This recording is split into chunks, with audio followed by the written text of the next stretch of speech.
सारे कालों के सारे प्राणियों को जानता हूं, परंतु मुझे कोई नहीं जानता। मैं ही जगत का पिता भी हूं, माता भी और पोषक भी। मैं ही ऋग्वेद हूं और मैं ही सामवेद। मैं ही स्वामी हूं और मैं ही शरण। मैं ही सृजन हूं और मैं ही विलोपन। मैं ही सबका आधार हूं पार्थ। मैं ही सब कुछ हूं, सब कुछ। मुझे देखो पार्थ, समाज और उसके वर्णों को गुणों और कर्मों के आधार पर स्वयं मैंने रच तो दिया, परंतु इस समाज रचना का फल मैंने कभी नहीं चाहा। इसीलिए कर्ता होते हुए भी मैं अकर्ता हूँ। और जो इस रहस्य को समझे पार्थ, वो कभी अपने कर्मों में लिप्त नहीं होगा। न माम कर्माणि लिम्पन्ति न मे कर्म फले स्पृहा इति माम यो भी जानाति कर्म भी न सबध्यते।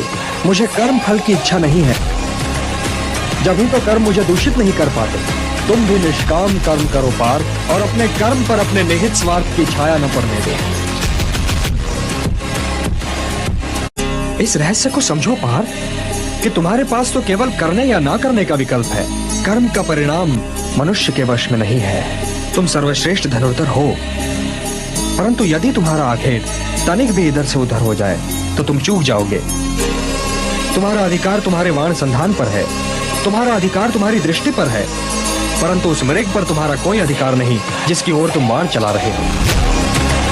हे धनंजय, सत्पुरुष कभी अपने अधिकारों की सीमा का उल्लंघन नहीं करते।